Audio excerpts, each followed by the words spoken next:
नमस्कार दोस्तों, जय हिंद जय भारत। जैसा कि आप जानते हैं कि समूह से लोन कैसे लिया जा सकता है और क्यों लेते हैं। दोस्तों, आजकल कई समूह सदस्य, अगर समूह में 1 लाख रुपए लोन मंजूर किया जाता है तो सारे सदस्य बोलते हैं कि हमें बराबर बराबर बांट देना चाहिए। दोस्तों, आप ऐसा कभी भी ना करें। जिस समूह में 10 सदस्य हैं तो बराबर बराबर राशि ना बांटें। आपको यह तय करना होगा कि किस सदस्य को ज़रूरत है और वो उस राशि को कहाँ उपयोग में लेने के लिए तैयारी कर रहा है। दोस्तों, अगर आप बराबर बराबर बांटोगे, 10 समूह में 10 सदस्य हैं तो सभी को 10-10 हज़ार ही मिलेंगे।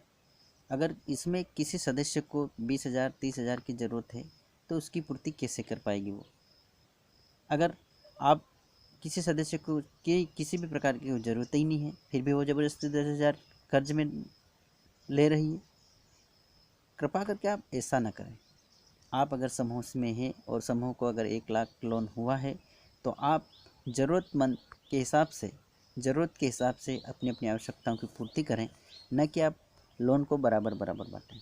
ऐसा ज़रूरी नहीं है कि आप हर एक की 10,000 में आवश्यकताओं की पूर्ति हो जाएगी, हर एक कहीं कहीं छोटे मोटे धंधे कर लेगी।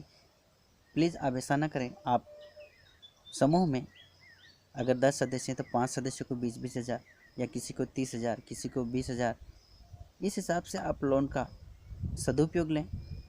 और इस हिसाब से अगर आप सदुपयोग लेते हैं, अगर समूह में 10 सदस्य हैं तो 5 सदस्यों को अगर लोन मिला है तो 5 सदस्य आपके लिए एक सुधार हेतु डटी रहेगी। वो सदस्य कहेगी कि दीदी, आपका लोन पहले मिला है, आप लोन अति शीघ्र भरें और हमें फिर अगले लोन की ज़रूरत है, वो बोल सकती है। अगर आप बराबर बराबर ले लोगे तो कौन किसको क्या बोलेगा।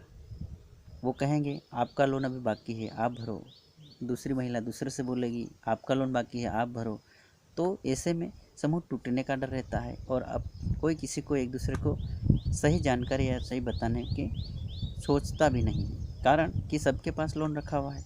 अगर आधी महिलाओं के लोन है, आधी के नहीं है, तो जो जिसके पास लोन नहीं है वो महिलाएं जिसने भी लोन ले रखा है उसको भरवाने का प्रयास करेगी और बोलेगी, बैठक नियमित करवाएगी, है ना। तो आप कृपा करके हमारी जानकारी को लाइक कीजिए, शेयर कीजिए और कमेंट जरूर कीजिए दोस्तों, ताकि हम समूह से संबंधित इसी प्रकार की जानकारी आप तक आसानी से पहुंचा सकें। जय हिंद, जय भारत।